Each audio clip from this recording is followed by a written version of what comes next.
Hello friends, আসসালামু আলাইকুম। Welcome back to my channel. আশা করি ভালো আছেন। আজকের পর্বে শেয়ার করছি ব্রয়লারের মুরগির চিকেন কষা। মুরগির মাংস দিয়ে অনেক রকম পদ তৈরি করা যায়। এরই মধ্যে মুরগির মাংস ভুনা অন্যতম। মুখরোচক এই খাবারটি পোলাও, খিচুড়ি, ভাত, রুটি ও পরোটার সঙ্গে বেশ মানিয়ে যায়। চটজলদি কিছু রান্না করতে হলে বিশেষ এই মুরগির মাংসের ভুনা করে পরিবারের সবাইকে চমকে দিতে পারেন। চলুন তাহলে রেসিপিটি শুরু করি। কোনো স্কিপ না করে পুরো ভিডিও দেখার আমন্ত্রণ জানিয়ে আজকের ভিডিওটি শুরু করছি।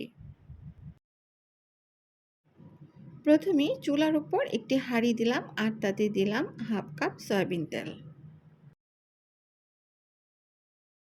তেল গরম হলে তাতে দিলাম চিকেন। এখানে 750 গ্রাম চিকেন আছে। আর চিকেনগুলোকে আমি সামান্য মরিচ ও হলুদের গুঁড়া ও লবণ মাখিয়ে রেখে দিয়েছিলাম প্রায় 20 মিনিটের মতো। এরপর ভেজে নিয়েছিলাম।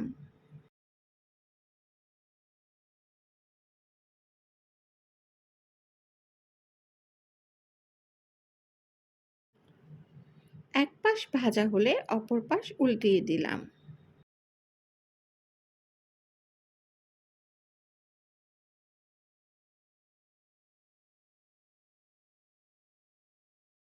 এভাবে উভয় পাশ ভাজা হলে তুলে নিলাম।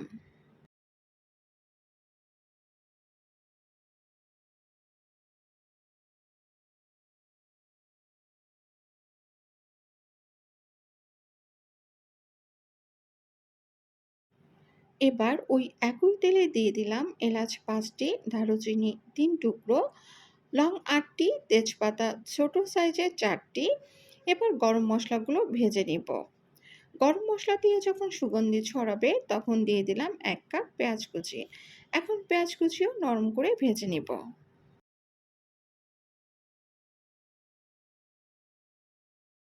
পেঁয়াজ নরম হয়ে আসলে তাতে দিলাম সামান্য পানি।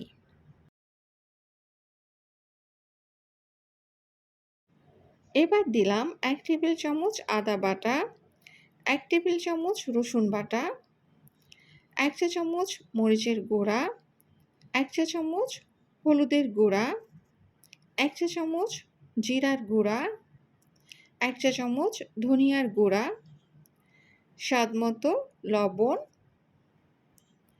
হাফ চা চামচ গরম মশলার গুঁড়া এবং 5-6টি কাঁচামরিচ।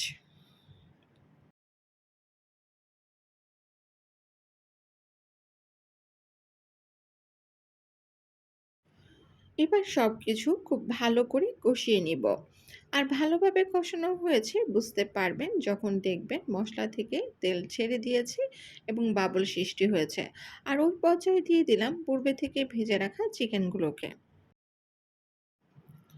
এবার মশলার সাথে চিকেনগুলো ভালো করে মিশিয়ে নিলাম। কিছুক্ষণ কষিয়ে নেবার পর দিয়ে দিলাম সামান্য পানি।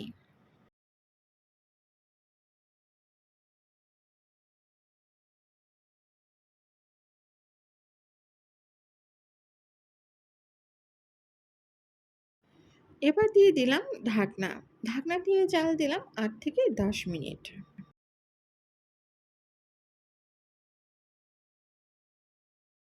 ফিরে আসলাম 10 মিনিট পরে। এরই মধ্যে মাংস রান্না হয়ে গিয়েছে। যেহেতু চিকেনগুলো ব্রয়লারের ছিল, তাছাড়া আমি পূর্বে থেকে এটাকে ভেজে নিয়েছিলাম, তাই বেশি সময় প্রয়োজন হবে না। এবার আমার রান্না শেষ।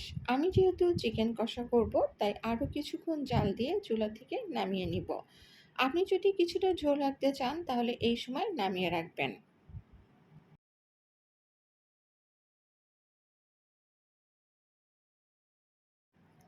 তাহলে এই ছিল আমার আজকে চিকেন কষা রেসিপিটি। খুব সহজভাবে করে দেখালাম। আশা করি আপনাদের ভালো লাগবে। রেসিপিটি ভালো লাগলে একটি লাইক দিতে ভুলবেন না। এতক্ষণ সাথে থাকার জন্য আপনাকে অসংখ্য ধন্যবাদ। আশা করি ভবিষ্যতেও এমনভাবে আপনারা আমার সাথে থাকবেন। যারা শুরু থেকে আমার চ্যানেলের পাশে আছেন, আপনাদের অসংখ্য ধন্যবাদ। কেননা আপনাদের এই সহযোগিতা না থাকলে আমার চলার পথ কখনোই এতটা সহজ হতো না।